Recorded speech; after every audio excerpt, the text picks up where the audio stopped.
네, 안녕하세요. 전국의 경찰 수험생 여러분. 경찰 행정법의 새로운 틀을 형성하고 있는 행정법 강사 수창규입니다.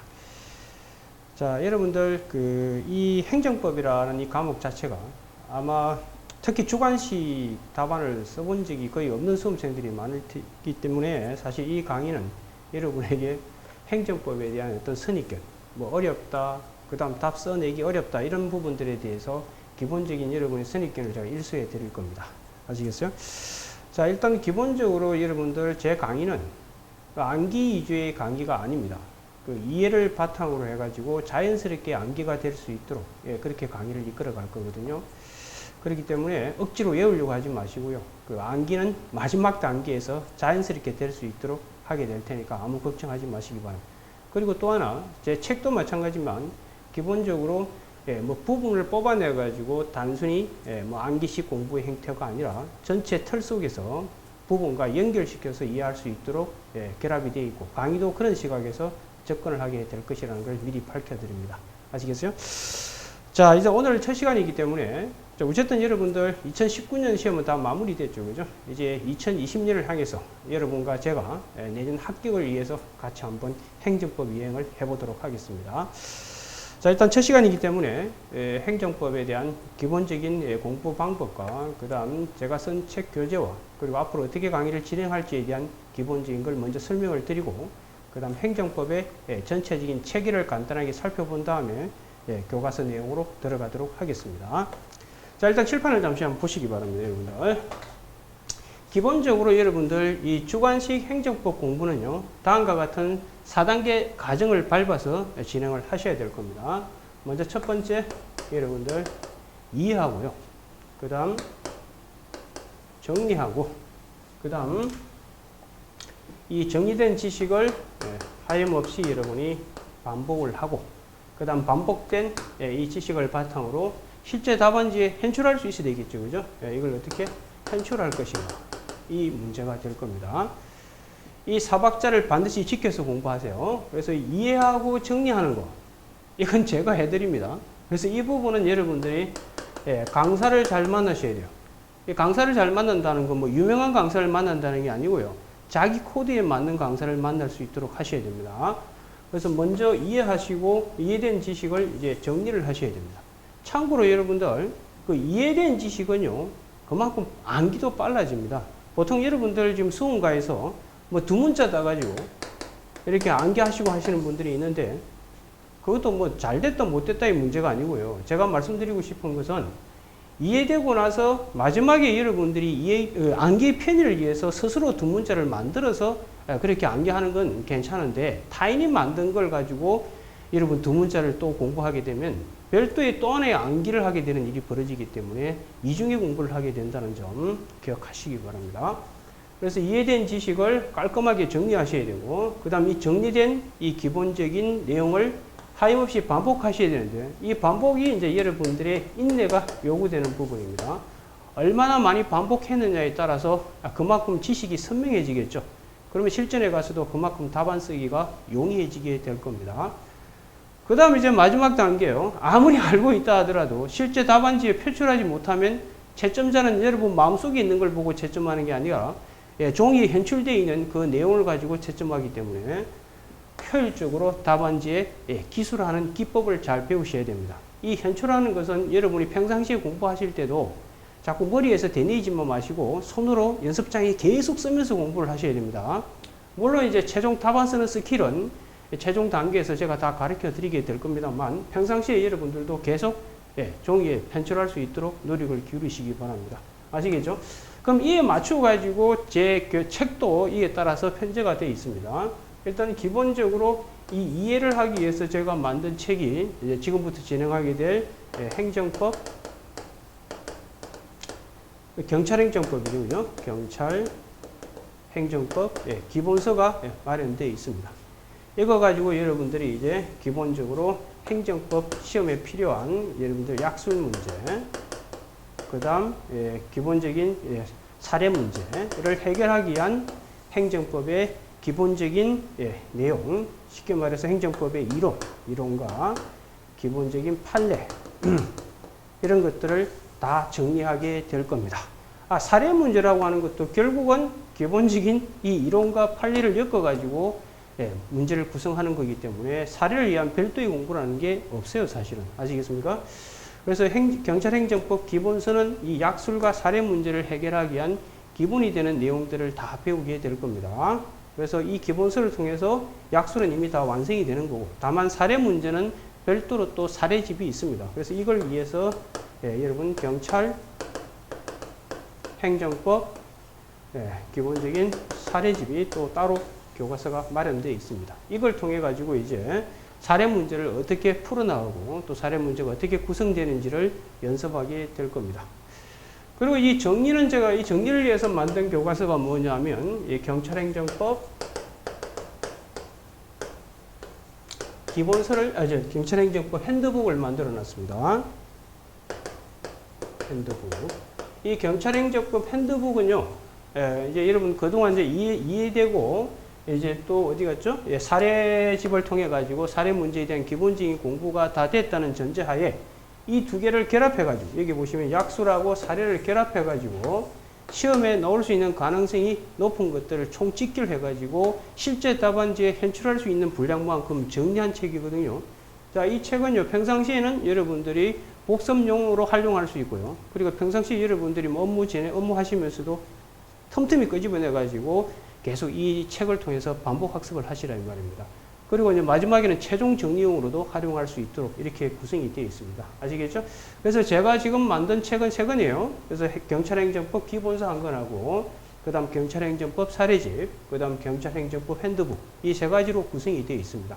그래서 1단계로 먼저 경찰행정법 기본서를 통해 가지고 여러분들이 약술 문제와 사례 문제에 필요한 행정법의 기본 지식을 총정리하게 될 것이고요.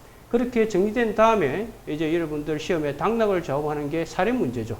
이 사례 문제가 사실은 하이라이트가 될 겁니다. 그래서 이 사례 문제는 기본 내용을 알고 있다 해서 그대로 풀어낼 수 있는 게 아니라 이 나름의 또 기본적인 노하우가 필요하거든요. 그걸 위해서 만든 책이니까 또 이건 두 번째 강의는 이걸 가지고 하게 될 겁니다. 그럼 여기까지 하게 되면 이제 기본적인 여러분 행정법에 시험에 필요한 모든 건 다 완성이 되는 거고, 다만 이제 얼마만큼 반복하느냐가 중요하겠죠. 그래서 정리용 책으로 만든 게 이 책이고, 이 책을 갖고 여러분들이 하염없이 반복하시고, 그리고 평상시에 계속 종이에 쓰면서 편출할 수 있도록 계속 연마를 하시기 바랍니다. 알겠죠? 그래서 기본적인 행정법은 이런 구성으로 되어 있어요. 그리고 앞으로 제 강의는 어떻게 할 거냐면 항상 전체, 그 다음 부분, 이 두 개를 유기적으로 제가 연결해서 하게 될 겁니다. 그리고 단순한 암기가 아니라 논리 체계를 여러분에게 가르쳐 드리게 되면 자연스럽게 이 다음엔 왜 이 이야기가 나와야 되는지 그걸 알고 여러분들이 암기하는 거하고, 그런 논리 없이 그냥 막말로 우리가 막 무대포로 암기하는 건 엄청난 차이가 있게 되는 거고요. 시간이 지날수록 논리와 체계를 갖춰서 공부하시는 분들은 실력이 엄청 올라간다고요. 그런데 단순한 암기식으로 계속 반복되는 친구들은 공부도 재미없으니까 그 다음에 일어나기도 싫어지는 거예요. 그리고 시간이 갈수록 절대 성장하지가 않거든요. 그래서 이 유기적 연결 속에서 논리를 갖춰서 제가 설명을 해 나가게 될 겁니다. 아시겠죠? 자, 이 정도 여러분이 기억을 하시고요. 그 다음 이제 기본적으로 여러분들 이제 그 행정법 공부와 관련해 가지고 제가 두 번째 설명드리고 싶은 거는 이제 행정법의 전체 틀을 잠시 잡아 드리게 될 텐데, 얼마 전에 제가 행정법 입문 특강에서 이 행정법의 전체 꼬라지에 대해서 좀 설명을 드렸거든요. 그 부분을 제가 잠시 좀 요약해 가지고 오늘 강의 진행을 위한 전제 조건으로 좀 설명을 드리도록 하겠습니다. 자, 이 부분을 먼저 지우고 진행하도록 할게요.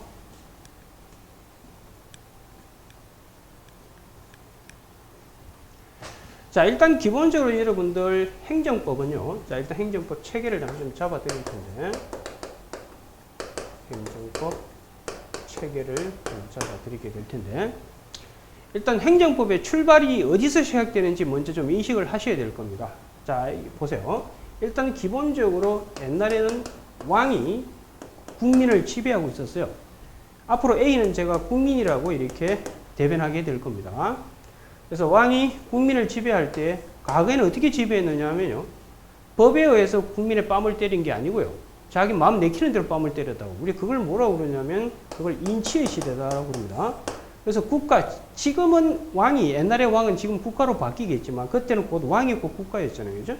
그래서 이 국가가, 왕이, 즉, 국민을 향해서 하는 이 작용이 행정인데, 국가가 존재하는 한 항상 행정은 있었던 거예요. 근데 이 시대의 행정은 법에 의한 행정이 아니고요. 사람에 의해서 다스려졌던 거예요. 그걸 우리는 인치의 시대라고 그래요. 그럼 이 시대 때는 행정법이라는 게 있을 수가 없었던 겁니다. 여기까지 이해되셨죠? 이러다가, 그럼 여러분들 생각해 보세요.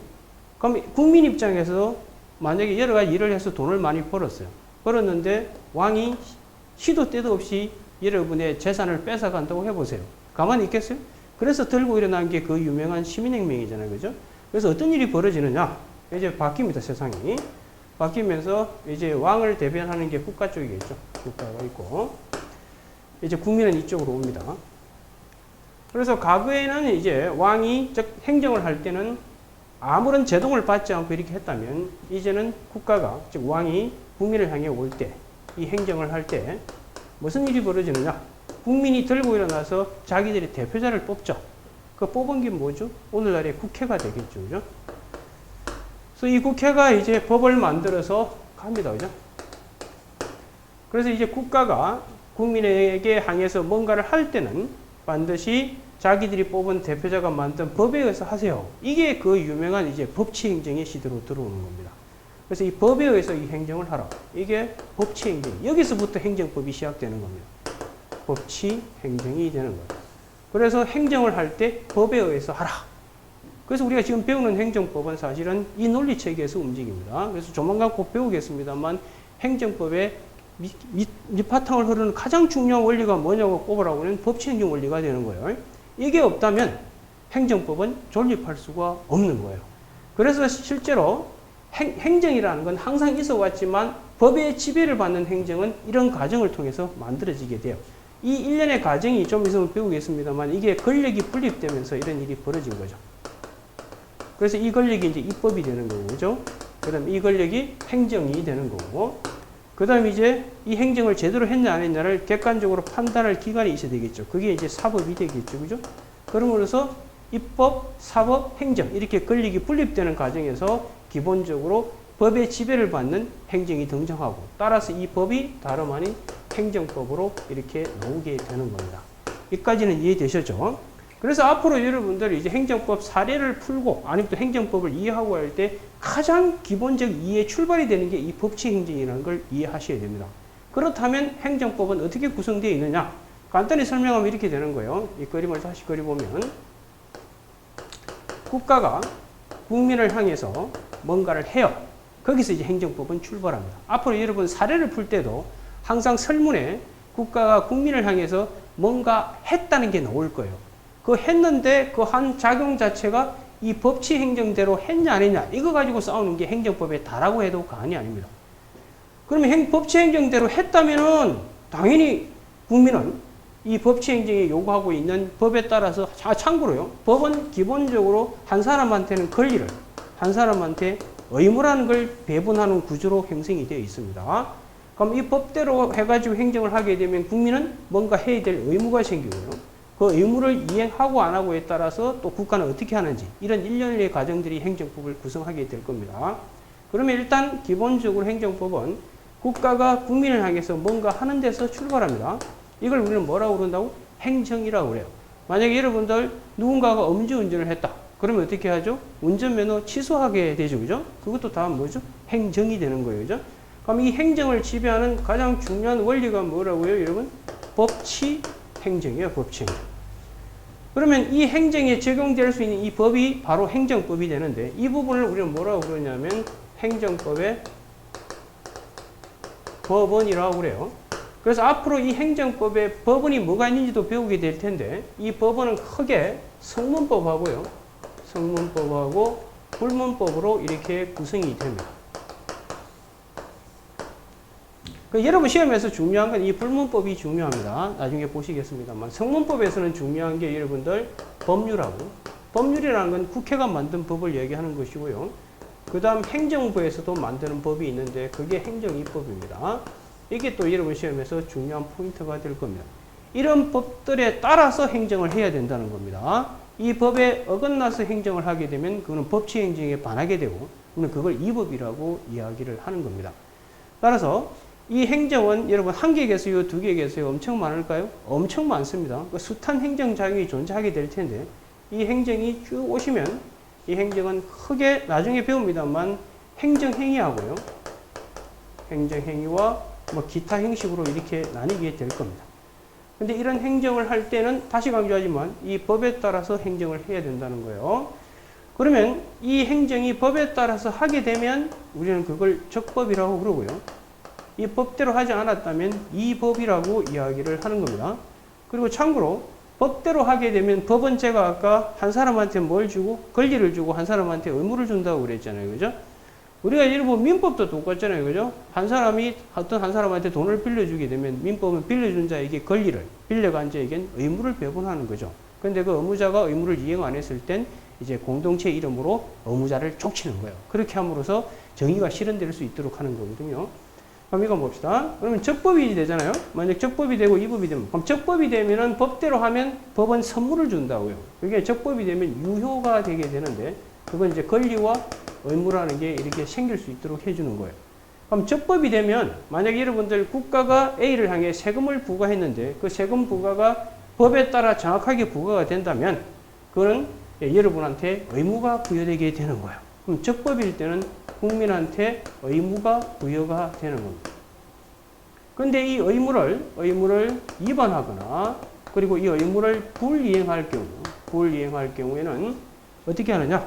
그 다음은 이 의무가 이행 안 된 걸 이행된 대로 만들어야 될 거 아니에요. 그 의무를 위반하거나 불이행한 건 의무가 이행되도록 만들기 위해서 여기에 개입하는 게 여러분 곧 배우게 될 행정의 실효성 확보 수단입니다. 행정의 실효성 확보 수단이 되는 겁니다.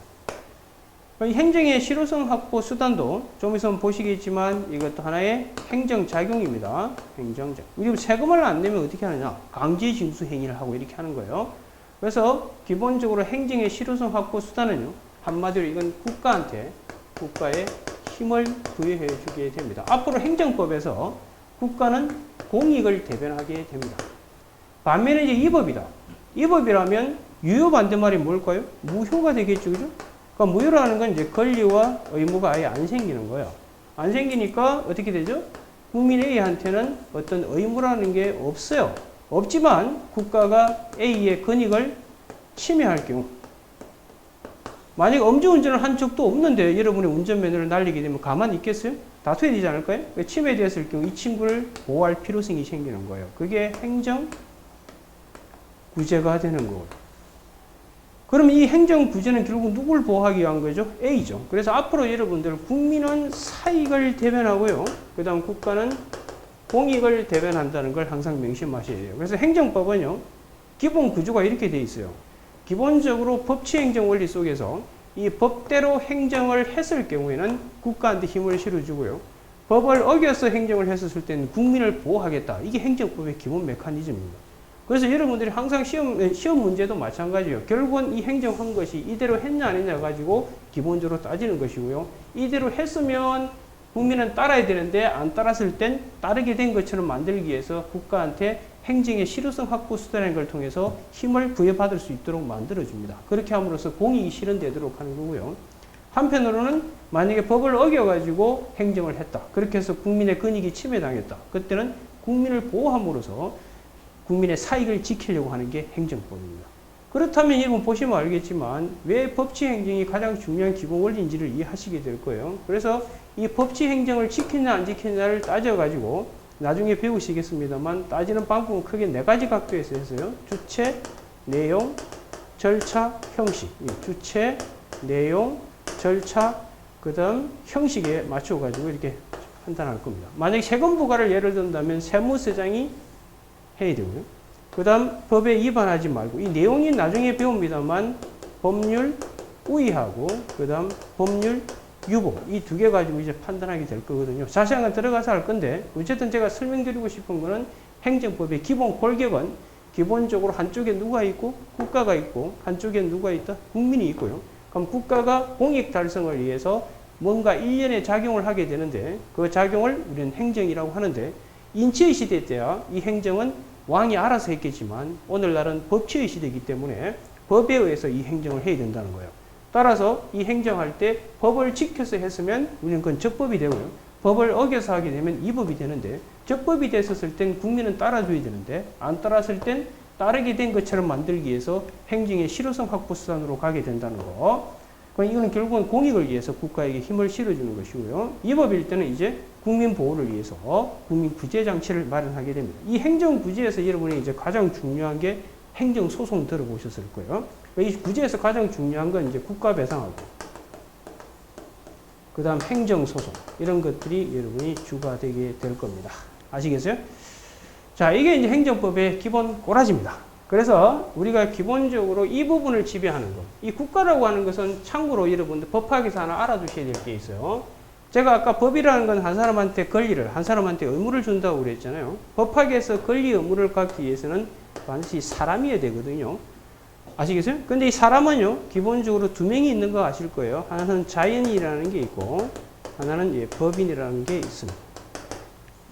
여러분은 자연인이죠, 그죠? 원래 인간이고요. 법인은 이제 여러분들 원래 인간은 아닌데 법에서 가공적으로 만들어낸 인물이죠. 가공적 인물이 다른 말인 법인입니다. 법인은 여러분들 이제 크게 공법인, 그 다음 사법인 이렇게 나뉩니다. 사법인의 대표적인 게 뭐 회사 같은 거죠. 뭐 삼성, LG 눈에 보입니까 혹시? 안 보이죠. 그래서 이 법인은 눈에 보이지 않는 실체지만 법에서 가공해서 만들어낸 실체라는 걸 아셔야 돼요. 그 다음 공법인의 대표적인 게 국가하고 뭐 지자체 이런 게 대표적인 예가 됩니다. 그런데 여기서 하나 주목하셔야 될 건 이 법인은요 자연인과 달리 스스로 움직일 수가 없어요. 그래서 대신 움직여줄 팔 다리가 필요한데 그걸 기관이라고 그러는 겁니다. 기관. 특히나 공법인 국가 지자체에 있는 기관을 우리는 행정기관이다 이렇게 부르는 겁니다. 그럼 이 행정기관은 사람이 아니에요. 국가는 사람이지만 국가는 법인으로서 사람이지만 행정기관은 사람이 아니에요. 경찰서장도 행정기관입니다. 사람이 아니에요. 만약 경찰서장이 뭔가를 하게 되면 그건 곧 국가가 한 것처럼 되게 된다는 그 논리를 이해하셔야 돼요. 그래서 이 국가는 스스로 못 움직이기 때문에 대신 움직여줄 다양한 행정기관을 만들게 돼요. 아시겠어요? 행정기관도 한 개에 두 개 엄청 많겠어요. 엄청 많죠. 뭐 각부 장관들부터 해서 엄청 많아요. 이 행정기관을 만들고 이 행정기관을 구성하고 이 행정기관에게 어떠한 권한을 배분할 것인가를 규율하기 위해서 만든 행정법을 우리는 뭐라고 부르냐면 이런 걸 규율하려고 만든 걸 행정조직법이라고 부릅니다. 행정조직법이라고 불러요. 그래서 이 행정조직법에 의해서 없던 기관이 만들어지기도 하고 있던 기관이 없어지기도 하고 그래요. 그리고 이 행정조직법에 의해서 행정기관이 어떤 일을 하는지 이 권한이 배분되게 되는 겁니다. 경찰서장이 세금 부과하면 그거는 이 권한이 없는 자가 한 것처럼 되게 돼요. 그게 여기 보시면 제가 주체에 관한 하자가 되는 거예요. 이 법을 딴 말로 하자라고도 합니다. 하자라고 하는데 그러면 만약에 경찰서장이 A에게 세금을 부과하게 되면 그거는 위법한 행정작용이 되게 되는 거라고요. 제가 하는 말 이해가 되셨을 겁니다. 그래서 이 부분을 규율하는 게 행정조직법이고요. 이렇게 조직된 국가가 국민을 향해서 다양한 행정을 하게 될 텐데 이 행정할 때 적용되는 법을 그걸 우리는 행정작용법이라고 부릅니다. 이게 행정법의 거의 다를 구성하게 됩니다. 여러분이 배우게 되는 각종 앞으로 행정법은 다 행정작용법이라고 이해하시면 됩니다. 그래서 행정을 할 때, 예를 들어서 뭐 세금 부과할 때, 운전면허 취소할 때, 도로교통법이나 세법 이런 것들이 다 무슨 법이 된다고요? 행정작용법이 된다는 걸 이해를 하셔야 됩니다. 아까 얘기해 보세요. 여기 행정의 실효성 확보 수단도 행정작용이라고 그랬잖아요. 여기서도 행정작용법이 여기에 적용이 되게 되는 겁니다. 반면에 이제 여기 보시면 이 법일 경우에는 아까 누굴 보호해야 된다고? 국민 보호하는 게 행정구제라고 그랬잖아요. 그래서 이 행정구제를 규율하기 위해서 만든 행정법을 행정구제법이라고 부르는 겁니다. 행정구제법의 가장 대표적인 게 행정소송법. 여러분 시험에 여러분 시험에 출제가 됐던 거죠. 그죠? 사례 문제로, 그죠? 그래서 이 행정구제법을 통해서 침해받았던 권익을 구제받게 되는 겁니다. 이해가 되셨나요? 그럼 이걸 한번 총 정리를 해보면 이런 거예요. 기본적으로 행정법은요, 과거 절대군주, 절대왕이 지배하던 시대 때는 행정법이 존립할 수가 없었던 거예요. 그 시대 때는 행정을 할 때 법에 의해서 한 것이 아니라 인치, 즉 마음 내키는 대로 했던 시대이기 때문에. 그러다가 이제 여러분들 18세기 이후로 넘어오면서 이제 드디어 국민이 일어났죠, 그죠? 일어나가지고 오늘날에 뭘 만들어요? 국회를 만들고 국회에서 이제 법을 만들어서 왕을 찾아갔죠. 그래서 이제 왕이 마음대로 국민의 뺨을 때리는 것이 아니라 이 법에 의해서 국민의 뺨을 때리는 거죠. 국민의 뺨 때리는 게 행정이라고요. 그래서 이 행정은 이제는 단순한 행정이 아니라 이 법의 지배를 받는 행정의 시대로 들어왔다는 거예요. 이걸 우리는 뭐라 한다고요? 법치 행정. 이게서 행정법이 시작이 되는 겁니다. 그래서 행정법의 앞으로의 모든 문제는 결국 이 법치 행정을 지켰느냐 안 지켰냐 이걸 갖고 계속 싸우게 될 거라고요. 이해가 되셨을 겁니다. 그래서 기본적으로 행정법은요. 한쪽에 누가 있고요? 국가란. 이 국가를 앞으로 뭐라고 그러냐. 이건 행정주체라고 그래요. 이걸 행정주체라고 그러고 국민 쪽은 행정객체라고 그럽니다. 그래서 행정주체인 국가와 행정객체인 국민이 이제 행정법상 권리 의무를 두고 싸우게 되는 겁니다. 그래서 국가가 일단 기본적으로 공익을 위해서 국가는 뭘 대변하는 거다? 공익 달성을 위해서 국민은 뭘 대변한다? 사익. 자기 이익만 지키면 되는 거예요. 그래서 국가가 공익 달성을 위해서 행하는 일체 행위가 있는데 그걸 행정이라 하고 이제는 행정은 법치 행정으로 들어왔기 때문에 이 행정은 법에 따라서 움직여야 됩니다. 다만 이제 국가 쪽을 구성하기 위해서 국가는 법인이기 때문에 스스로 움직일 수 없고 대신 움직일 팔다리인 행정기관을 구성하고 그 구성된 기관들에게 어떤 권한을 배분할지 위해서 만든 행정법을 행정조직법이라고 한다고 했었어요. 그렇게 조직된 국가가 이제 법치행정 원리에 따라서 행정을 하게 될 겁니다. 여기까지는 이해되셨나요? 그리고 이 행정작용에 적용되는 법의 총체를 뭐라고 그러냐면 행정법의 법원이라고 그러는 겁니다. 이 법원은 문서화되어 있는 법. 여러분이 눈으로 보는 법이 있죠. 도로교통법이든 뭐든. 그건 성문법이고. 눈에 보이지 않는 법인데. 이게 이제 여러분 시험에 자주 출제되는 행정법의 일반 원칙. 행정법의 일반 원칙이라는 거. 이것들을 이제 배우게 될 겁니다. 어쨌든 성문법을 지켜야 되고, 불문법도 지켜야 됩니다. 이 어긋나서 이제 행정을 하느냐, 안 했냐. 이게 행정법의 키포인트라고 그랬어요. 그리고 이 행정은 한 개가 아니라 숱하게 존재하고 있는데 그 숱한 행정을 학자들이 크게 공통적인 요소가 있는 것들을 모아가지고 이름표를 쭉 붙이게 됩니다. 그게 우리가 보통 강학상, 학문상입니다라고 이야기할 텐데 그 숱한 행위들을 모아서 크게 행정행위와 기타 행위식으로 이렇게 쭉 나눠놨습니다. 그럼 이런 행위들이 법치에 따라서 하면 적법이 되고요. 적법이 됐었을 땐 아까 얘기했잖아요. 법은 법대로 하면 한 사람한테는 권리를, 한 사람한테 의무를 배분한다고 그랬잖아요. 그럼 국가가 법에 따라서 행정을 하면 그에 따라서 국민은 따라야 될 뭐가 있다고요? 의무가 생기는데 그 의무를 위반하거나 불이행했을 경우에는 이 의무가 확보되도록 하기 위해서 국가한테 힘을 실어준다고 그랬죠. 그걸 뭐라 한다? 행정의 실효성 확보 수단이라고 한다고 그랬어요. 이 실효성 확보 수단도 하나의 뭐가 된다고? 행정작용이기 때문에 이것도 행정작용법에 의해서 규율되게 될 겁니다. 반면에 법을 어겼을 경우, 어겨가지고 행정을 했다. 그럼 이때는 국민이 따를 이유가 없는 거예요. 그런데도 국가가 국민의 뺨을 때린다면 그때는 국민이 보호받아야 되겠죠. 그죠?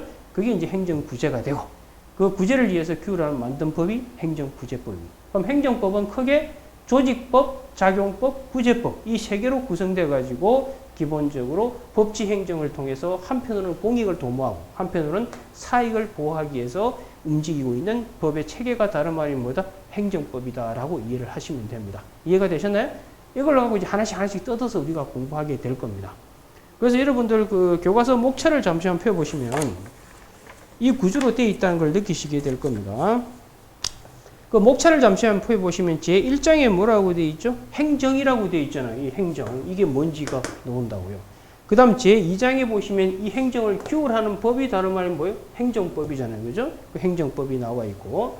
그 다음 여러분들 여기 보시면 법의 지배를 받는 두 사람의 관계를 뭐라고 그러냐면 그걸 법률 관계라고 그래요. 법률 관계는 다름 아닌 권리와 의무 관계죠. 그게 이제 제3장의 행정상 법률 관계 이렇게 나와 있는 거예요.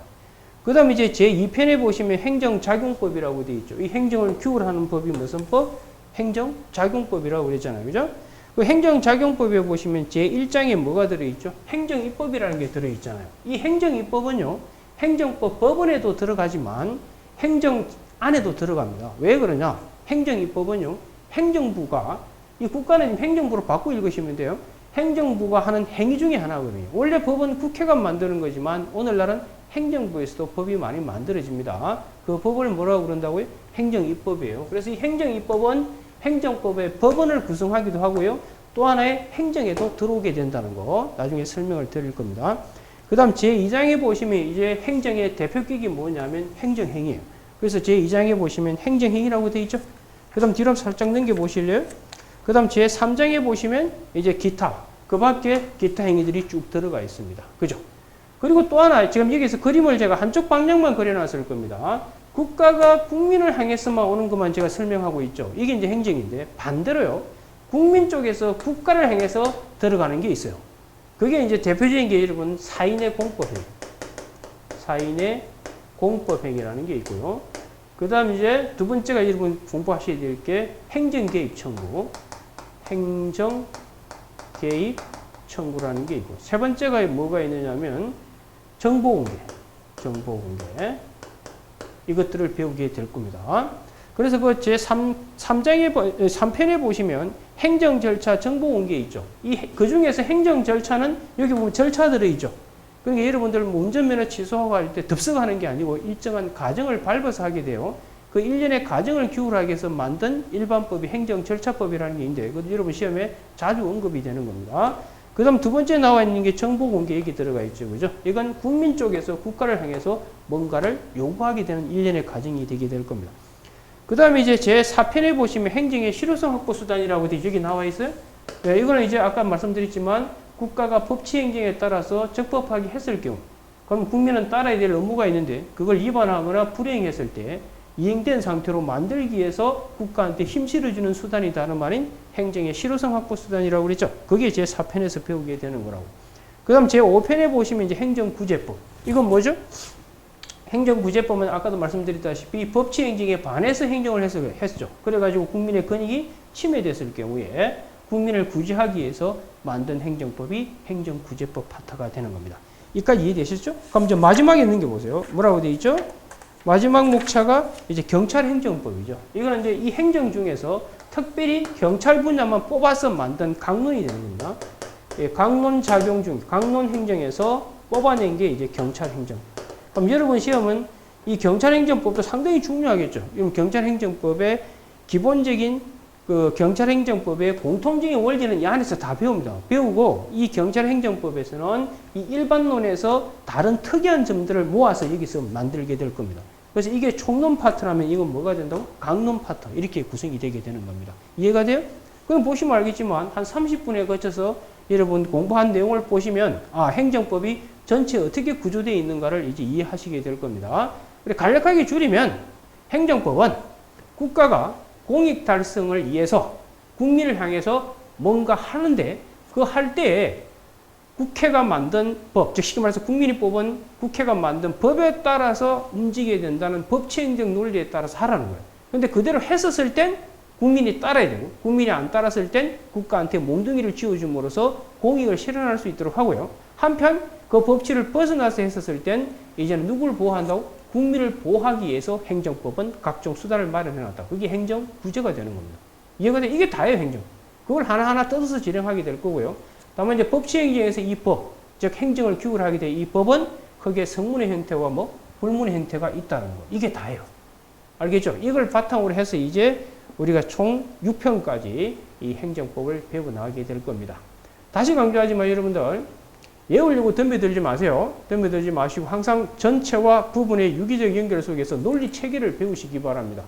그리고 제가 나중에 이런 부분들은 반드시 외우시라고 하는 게 있을 외우라고 할 게 있거든요. 그런 것들은 반드시 외워야 되는데 그것도 이해를 바탕으로 외우게 되면 훨씬 더 기억도 오래가고 암기도 쉬워지게 될 겁니다.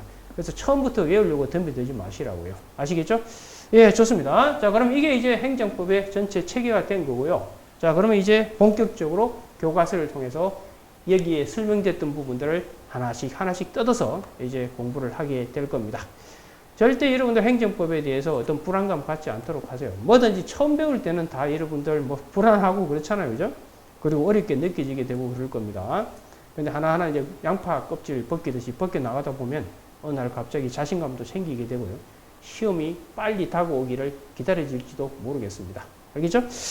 자, 좋습니다. 자, 그러면 이 교과서를 펴보시기 바랍니다.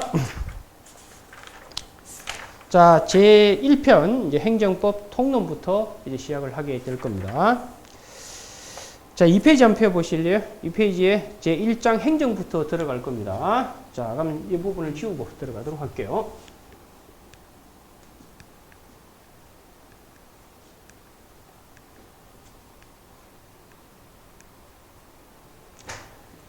자, 제1장 행정인데 제가 방금 체계 잡을 때도 말씀을 드렸다시피 우리는 지금 행정법 공부하러 왔지 행정 배우는 거 아니잖아요. 그죠? 하지만 왜 1장 행정에서 시작되느냐? 아까도 말씀드렸다시피 행정법은 기본적으로 국가가 국민을 향해서 뭔가 하는 것, 그걸 규율하기 위해서 만든 법이 무슨 법이라고? 행정법이죠. 근데 뭔가 하는 것, 그걸 우리가 총칭해서 행정이라고 하는 겁니다. 그죠? 그래서 그림을 다시 한번 그려보면 기본적으로 이게 국가가 국민을 향해서 행정을 하게 되겠죠. 그죠? 이 행정. 근데 아까도 말씀드렸다시피 이 행정은 기본적으로 뭐 때문에 탄생이 되죠? 이게 권력이 분립되는 과정에서 뭐의 지배를 받는, 법의 지배를 받는 행정이 탄생하게 되는 것이고, 우리 이걸 빼서 뭐라고 불렀다? 법치 행정이다. 이렇게 불렀던 겁니다. 그죠? 여기서 이제 출발하는 겁니다.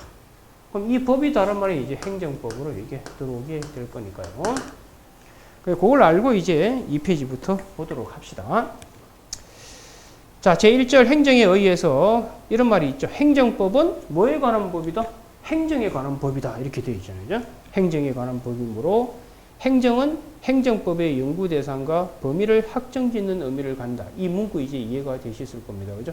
그러니까 행정이 없으면 행정법은 있을 이유가 없는 것이고, 또 행정이 있다 하더라도 법치 행정이 지배하지 않으면 행정법은 또 존립할 수 없게 되는 그런 상호관계가 있다는 점을 기억을 하시기 바랍니다.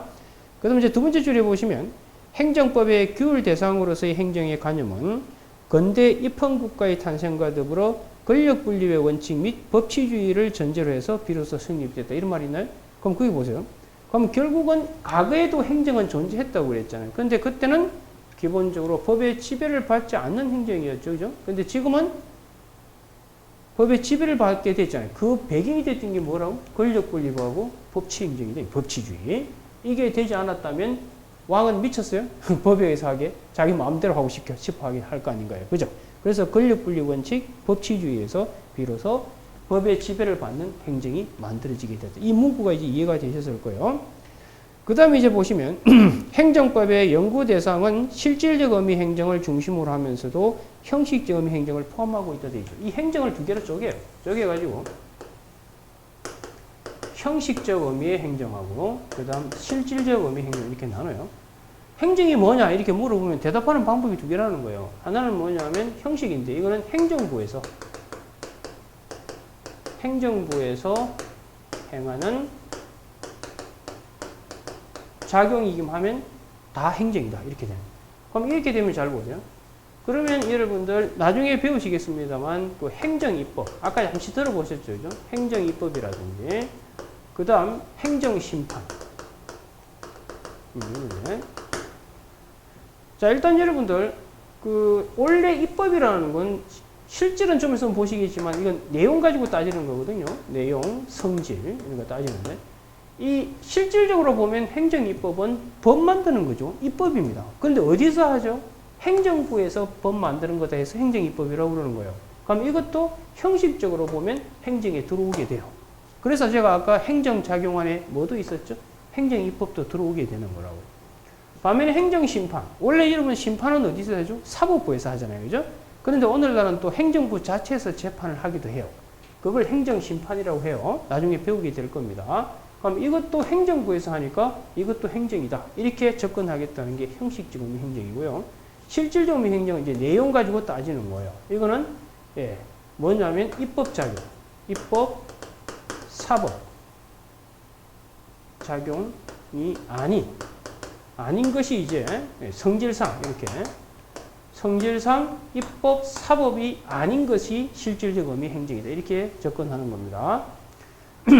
그럼 입법은 성질상 법 만드는 작용이고 사법은 성질상 뭐죠? 재판하는. 그거 뺀 나머지가 다 뭐다? 행정이다. 그게 실질적으로 접근하는 겁니다. 그럼 여러분들 이거 실질적으로 접근하게 되면 입법부에서도 행정을 해요. 그 다음 법원에서도 행정을 하죠. 여러분들 법원에서도 기본적으로 대법원장이 법관 임명하고 하는 거 이건 생각해 보세요. 그건 법 만드는 행위도 아니고 재판도 아니잖아요. 그것도 행정이 될 수 있는 겁니다. 그럼 기본적으로 우리가 행정법의 지배를 받는 행정은요. 기본적으로는 실질적 의미 행정이에요. 행정이지만 형식적 의미 행정도 들어올 수가 있습니다. 알겠죠? 그 정도만 이해하시면 돼요. 자, 이걸 왜 공부를 하냐? 이게 시험에 나와서 한 게 아니고요. 그 다음 제2절에 있는 통치행위, 이 부분을 이제 이해하기 위한 바탕이 되기 때문에 그런 거예요. 자, 그러면 이제 제2절 통치행위로 넘어갈 텐데, 여기서부터 이제 시험 출제 포인트가 될 겁니다. 그러면 통치행위도 지금 제1장 행정이라는 목차 안에 들어가 있잖아요. 그죠? 그러면 통치행위도 뭔지는 모르겠지만, 일단 행정의 한 종류라는 건 알고 있습니다. 그죠? 그럼 행정에는 형식적인 행정, 실질 행정이 들어가 있고요. 그러면 이 행정법의 지배를 받는 행정이라면 뭘 받아야 된다고? 법치 행정이 돼요. 법치 행정은 앞으로 이렇게 딱 생각하세요. 이건 기본적으로 우, 유, 통. 이 세 가지 메커니즘으로 움직입니다. 우라는 게 뭐냐면 이게 법률, 우유. 이걸 딴 말로 하면 이제 위반하지 마라 이런 뜻입니다. 그 다음 법률 유보라는 건 법의 근거가 있어야 된다는 거고요. 그 다음 통은 뭐냐면 법에 위반하거나 법의 근거도 없이 행정했을 때 그에 대해서 통지하도록 되어 있어요. 그래야 법치가 된다는 거예요. 여러분들은 아무리 법치국가라 하더라도 법을 위반했을 때 그에 대한 제재 조치를 가하지 않으면 이런 법 지켜요, 안 지켜요? 안 지킬 거 아닌가요? 그죠? 1단계로 행정할 때 법에 위반하지 말아야 되고 법의 근거에 예를 들어서 세금을 부과하고 싶다. 그러면 일단은 국회에서 이런 경우에 세금 얼마 부과할 수 있다는 법이 만들어져 있어야 된다. 그게 법률 유보입니다.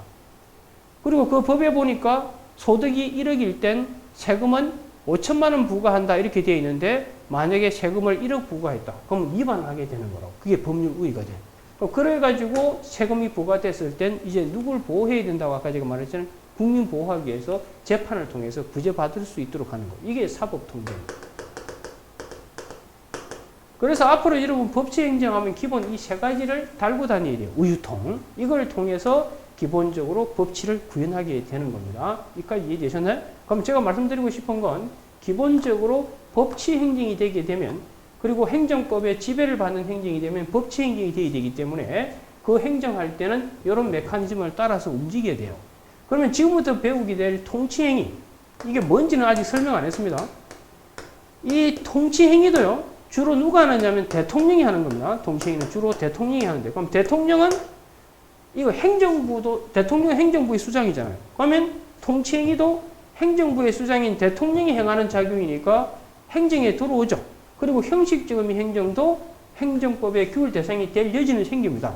그런데 좀 있으면 보시겠지만 이 통치행위는 행정법의 규율 대상이 되기가 어렵게 되어 있습니다. 그 말은 통치행위는 엄밀한 의미의 행정법의 지배를 받는 행정에서 벗어나게 된다는 걸 지금부터 보게 될 거거든요. 그래서 출발은 여기서 시작되는 거예요.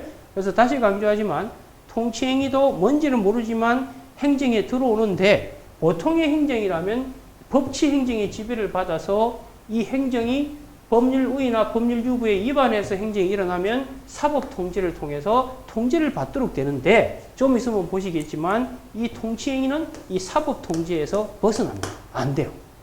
그러니까 이 통치행위가 뭐지? 이런 문제가 빚어지는 거예요. 알겠죠? 그래서 외우려고 덤벼지지 마시고 이런 과정을 밟아서 통치행위까지 넘어왔다는 걸 여러분이 먼저 이해를 하셔야 된다 이 말입니다. 자, 그러면 이 페이지에 제2절 통치행위 파트를 보도록 할게요. 그 학습 가이드 잠시 한번 보실까요? 그 출제 가능성은 상대적으로 낮아요.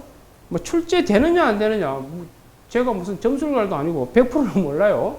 그러니까 상대적으로 여러분들이 출제 가능성이 높은 게 있고 낮은 게 있는데 수험생 입장에서는 일단 기본적으로 다 공부를 하셔야 돼요. 하고 이제 나중에 시간이 촉박할 때는 가능성이 높은 걸 중심으로 해서 여러분이 추려가지고 공부를 하게 되겠죠. 그렇지만 그 이외에 출제됐을 땐 만약 불이타로 나왔을 경우에 거기에 기본적인 내용을 써내야 될 거 아닌가요? 그래서 기본을 항상 공부해 두도록 여러분이 준비를 해 두셔야 됩니다. 그 학습 가이드 보시면 그 1988년도 경정진급시험에서 논술 문제로 출제된 바가 있고요. 이게 제가 기술하지는 않았습니다만 사례 문제로 출제된 것은 여러분 시험하고는 관계없는 2002년도 예모고시 시험에서 사례 문제로 이 통칭이가 출제된 적은 있습니다. 그래서 제가 거기 적어놨죠. 통칭이는 상대적으로 출제 가능성은 낮은 편이지만 이제 여러분들이 통칭에 해당하는 예들을 좀 이따 보게 될 텐데 대표적인 통칭 예가 뭐 계엄 선포, 그 다음 뭐 사면, 뭐 긴급 재정 경제 명령. 이런 일상에서 좀 많이 들어보셨을 겁니다. 그죠? 이 긴급 재정 경제 명령 이런 것들이 대표적인 예가 되는데 이런 것들이 이제 시험에 출제될 겁니다. 이게 출제됐을 경우에 제가 아까 잠시 힌트를 드렸잖아요. 그러면 통치행위도 넓은 의미의 기본적인 행정에 들어올 수 있지만 그런데 법치행정에서 완전한 규율을 법치행정의 지배를 받지 못하고 있다는 대표적인 게 뭐라고? 사법통제가 안 되고 있다는 거예요. 우리가 법치가 되려면 법을 지켜서 해야 되고 법을 어겼을 때 사법통제를 받아야 그게 법치행정이고 행정부의 완전한 지배를 받는다라고 얘기할 수 있거든요. 그런데 그 공식에서 벗어난 게 통치행위 때문에. 그럼 여러분 시험은 뻔합니다. 통치행위에 해당하는 예들이 시험에 나오고 이에 대해서 기본적으로 사법통제가 되는지 안 되는지 이걸 물을 가능성이 높아지게 될 겁니다. 그래서 거기 보시면 이것 등으로 인해서 국민의 권익을 침해받았을 경우 이에 대한 사법심사 가능성과 관련하여 법원의 소송 제기 및 헌법재판소의 헌법소원 제기 가능성을 묻는 사례 문제로 출시될 가능성이 있다고 해놨잖아요. 그죠? 그래서 아예 안 된다는 말을 제가 안 할 거예요. 언제든지 나올 가능성이 있기 때문에. 그 다음 이제 약술 문제로 출제된다면은 기본적인 건 통칭 인정 여부, 한계 통제 중심으로 아마 출제될 가능성이 높게 될 겁니다. 자, 그러면 일단 통칭이가 뭔지를 알아야 이 논의들이 이해가 될 테니까 먼저 통칭이 개념을 간단하게 보도록 할 텐데 일단은 그림을 하나 그려놓고 들어가도록 합시다. 이 과정은 이해가 되셨을 거라고 믿습니다. 우리 대표적인 통칭 예가 이제 그 긴급재정경제명령 이게 이제 예모고시에 출제됐던 문제인데 지금 대통령이 이제 국민을 향해서 긴급 재정 경제 명령을 발동한 거예요. 이래가지고 이제 그 문제에 뭐라고 되어 있냐면 A 소유 주식 시가가 폭락해요. 이 친구가 소유하고 있는 주식이 이제 폭락을 하죠. 그럼 재산권이 침해된 거죠. 그죠? 재산권이 지금 침해된 거예요.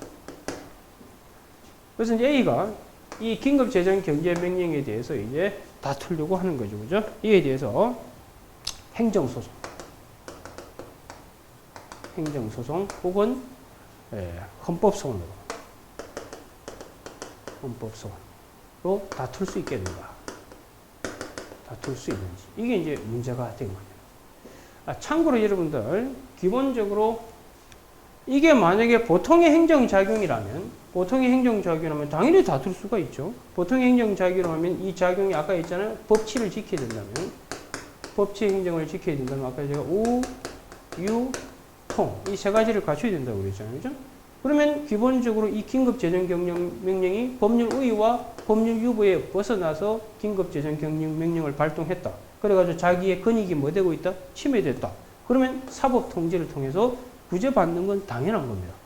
그런데 지금부터 우리가 배우게 될 게 이 긴급재정경제명령을 만약에 무슨 행위로 보게 되면 통치행위로 보게 되면 결론부터 말씀드리면 이 소송 제기하기가 만만치가 않습니다. 이게 안 되도록 되기 때문에 이게. 그래서 이걸 이제 시험에 출제를 하는 겁니다. 아시겠죠?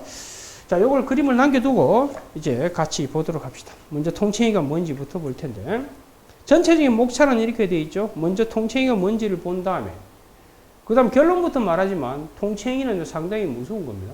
만약 이걸 통칭이로 인정해버리면 이것 때문에 뺨을 맞은 국민은요 하소연할 방법이 없어요. 기본적으로.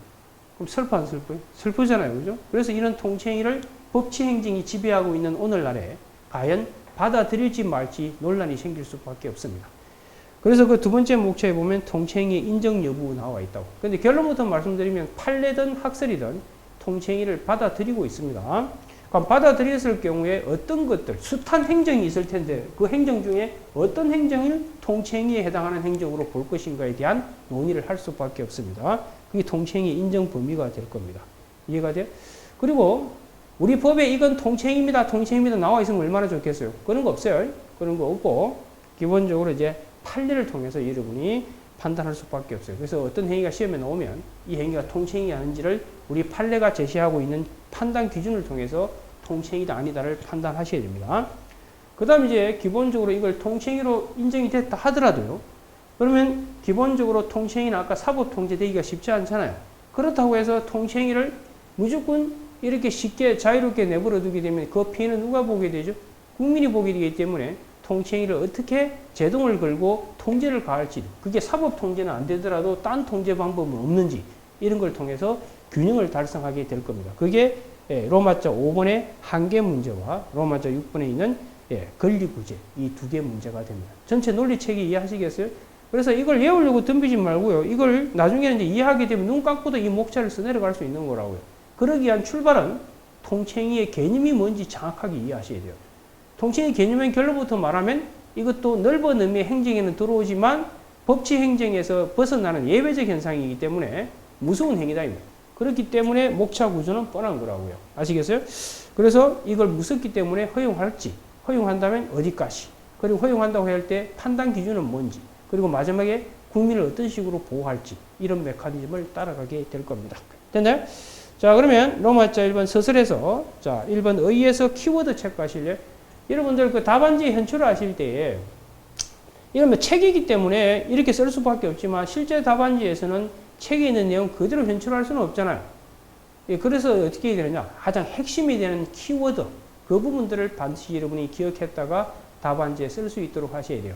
키워드만 들어가면 채점하시는 분들은 점수 줍니다.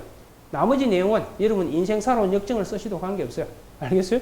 그러면 통치행위가 시험에 나오면 딱 두 마디는 들어가야 돼요. 첫 번째 키워드 고도의 정치성.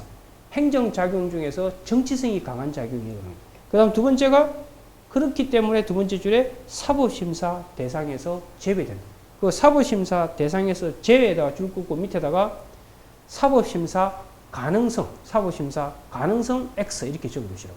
여기서 이제 출발이 될 텐데 뭔지 모르지만 통치행위로 분류되면 그 행정작용에 대해서는 설사 그 행정작용이 위법해서 여러분의 권익을 침해하더라도 사법통제를 통해서 구제받기가 어렵도록 되어 있는 행정이라는 거예요.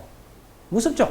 그러면 여기서 하나 아셔야 될 게 있어요. 나중에 사례 풀이할 때 다시 또 설명을 좀 드리겠습니다만 나중에 사례 특강할 때 일단 기본적으로 여러분들이 행정법은 다시 강조하지만 제가 기본적으로 이 행정작용이 있을 때 이 행정작용이 법치행정대로 했을 때는 국민은 따라야 되고 법치행정을 벗어났을 땐 국민을 보호하고 이런 메커니즘이라고 그랬잖아요. 그죠? 그러면 결국은 국민 입장에서는 불만이 있을 거 아니에요. 이 행정에 대해서 다투고자 할 거라고 다투게 될 텐데 이 다투는 과정을 여러분이 좀 하나 기억해 둘 필요가 있습니다.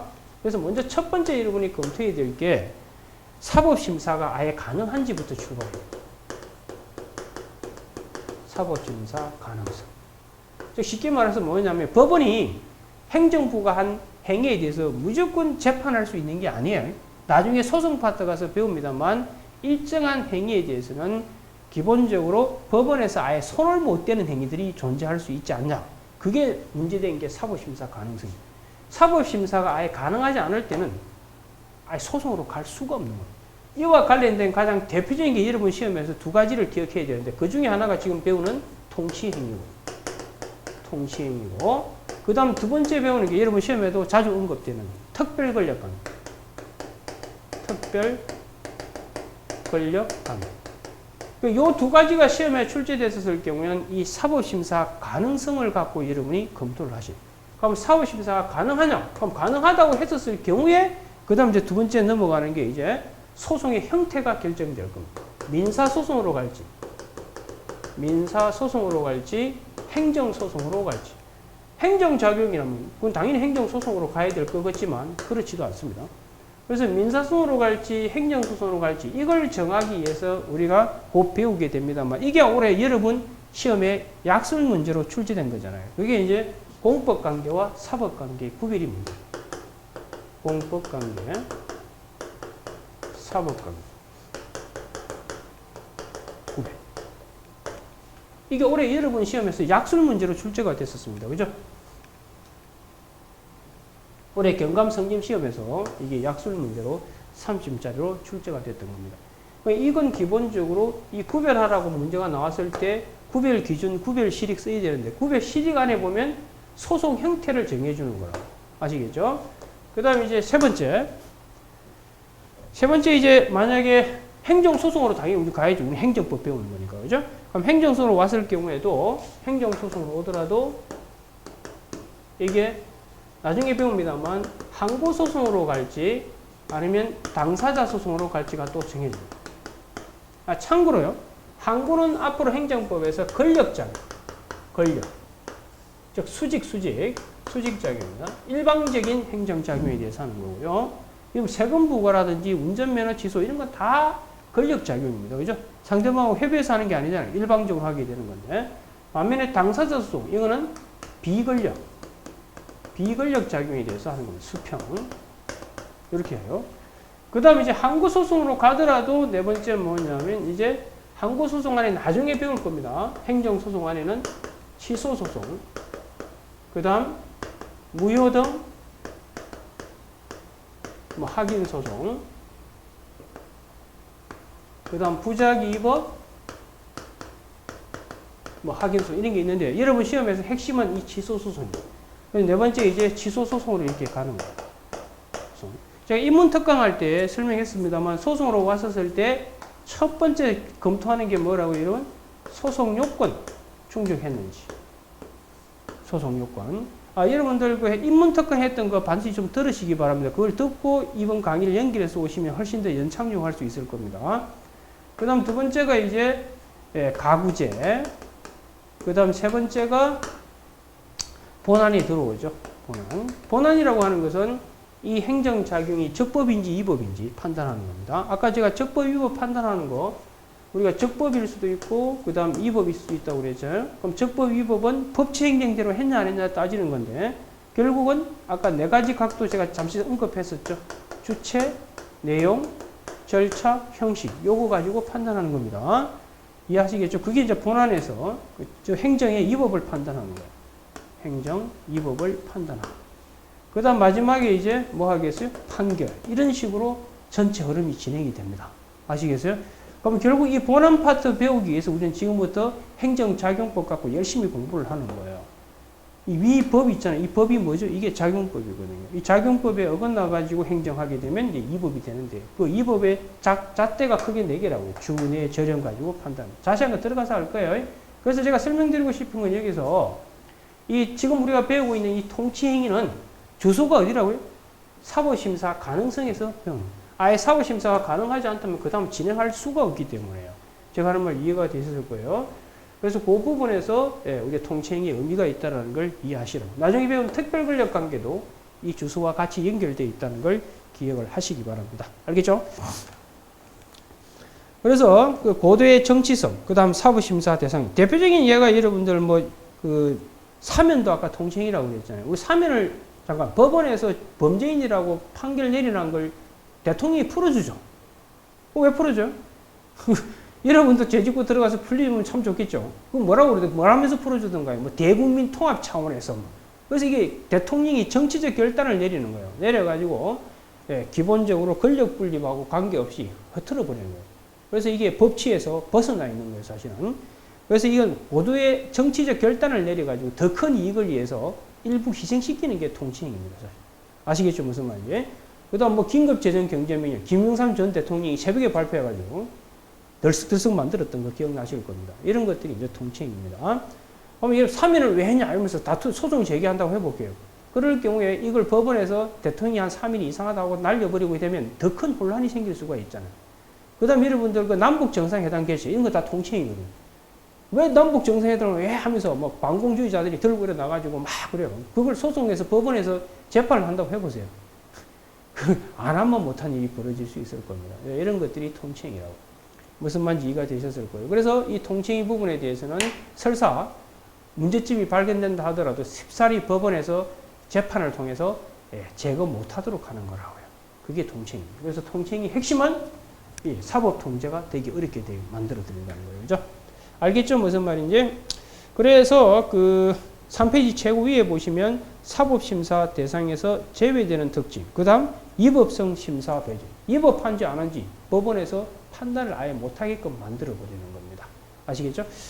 그래서 이번에 특징 및 논의의 전제에 보시면요. 그 통치행위는 고대의 정치성, 그 다음 국가 지도성 때문에 행정법에 의해 규율되거나 사법심사 대상이 되는 것이 적합하지 않은 행위다 하고 나왔잖아요. 그래서 제가 아까 이 부분을 이야기했었잖아요. 이거 이제 지워도 되겠죠? 자, 봅시다. 그래서 제가 기본적으로 아까 이 행정이 행정법의 지배를 받게 되죠. 행정법의 지배를 받으면 이게 결국 뭐가 되죠? 법치행정이 된다고 그랬죠. 법치행정. 그럼 법치행정은 제가 기본적으로 법률의, 법률유보, 사법통제 이 세 가지 메커니즘이 돌아간다고 그랬죠. 그러면 행정법의 지배를 받는 행정이라면 이 법을 위반해서 행정을 하게 되면 사법통제를 받아야 그게 완전한 법치행정이라고 해요. 그런데 이 행정 안에는 이 넓은 의미, 강의의 행정 안에는 행정에는 요 좁은 의미, 이게 협의예요. 협의고, 그 다음 통치행위. 이렇게 들어가 있다. 그럼 오리지널 협의의 행정은 당연히 이 메커니즘을 따라가지만 통치행위는 이게 안 된다는 거예요. 그러니까 통치행위는 법치의 완전한 규율 대상이 아니고 행정법의 완전한 규율 대상도 아니라는 걸 보여주게 되는 거라고요. 그래서 법치에 대한 예외다. 법치 행정에 대한 예외가 되는 거예요. 그게 통치행위의 기본 설정이에요. 그러다 보니까 아까 얘기했잖아요. 사법심사 가능성 자체가 예선 탈락이 된다 이 말입니다. 알겠죠? 그래서 그 다음 보세요. 그래서 그러므로 통치행위는 행정법의 규율 대상이 되는 엄밀한 의미의 행정은 아니다. 이 말 이제 이해가 되실 겁니다. 그 다음 또한 통치행위는 법치주의 내지는 개인의 권리보호제도 발전을 전제한다. 이 말이 무슨 말이냐. 만약에 법치가 되어 있지 않는 나라라면 통치행위를 인정하고 말고 논할 이유가 없잖아요. 어차피 사법통제가 안 될 테니까.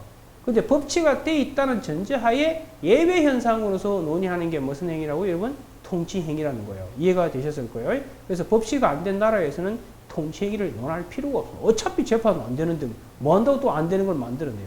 이건요, 법치가 된 나라에서 보다 더 큰 이익을 위해서 일부 행위에 대해서, 정치성이 강한 일부 행위에 대해서 재판에서 빼줌으로써 더 큰 이익을 지키려고 하는 거라고요. 아시겠죠? 그게 이제 통치행위의 기본 메커니즘입니다. 이해가 되죠? 자, 그러면 이제 목차를 전개해 나갈 텐데, 그럼 이거 단문으로 만약에 약술 문제로 통치행위에 대해서 약술하라. 이렇게 나왔을 때 기본적으로 답을 어떻게 써 내려가느냐? 칠판 잠시. 이건 이제 잠깐, 이거 내버려 둬야 되겠어요, 이거는. 지워요.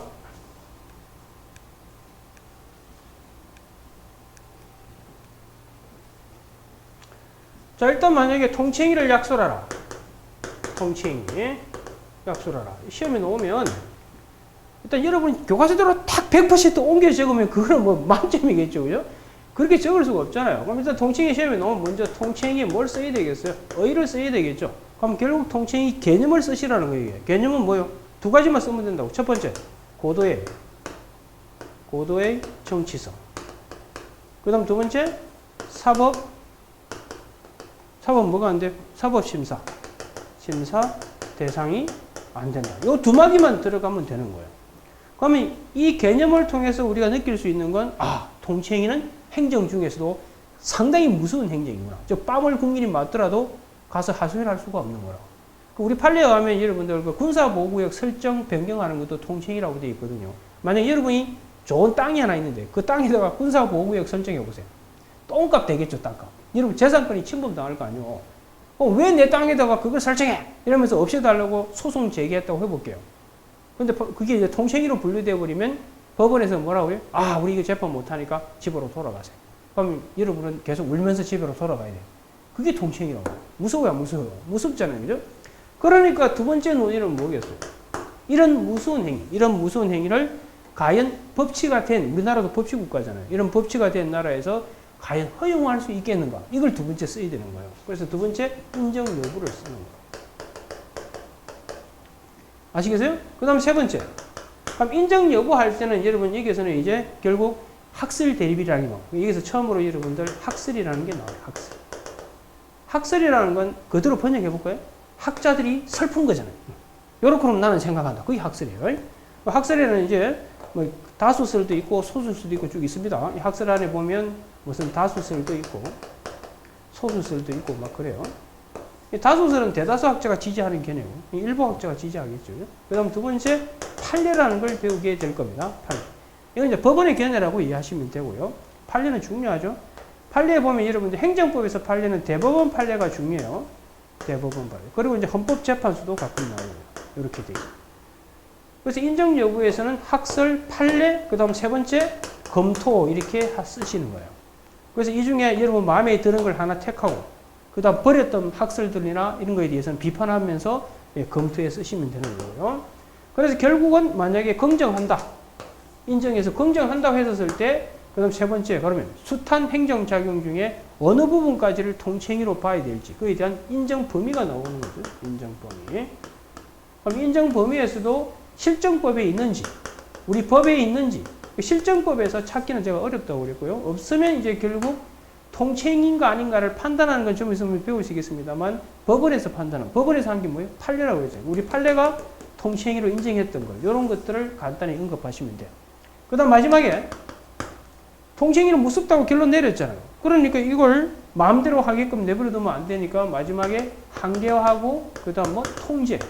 물론 이 통제는 사법 통제되기는 어렵지만 여타 통제를 통해서 하는 방법이 없는지 그리고 어떤 한계 내에서 움직여야 되는지 그걸 간단하게 쓰시면 돼요. 이게 이제 기본적인 목차가 되는 거라고. 아시겠어요? 이 외우려고 하지 말고요. 논리 체계를 잘 갖춰보세요. 개념이 이렇다면 야, 이 무서운 걸 받아들여야 될지 받아들인다면 어디까지 그리고 마지막에 국민을 어떻게 보호할지 이런 구조로 진행이 된다는 걸 이해를 하셔야 된다 이 말입니다. 알겠죠? 그걸 전제하시면서 이제 3페이지에 로마제 이번에 통칭의 인정 여부부터 진행을 하게 될 겁니다. 자, 이 부분부터는 잠시 쉬었다가 보도록 할게요.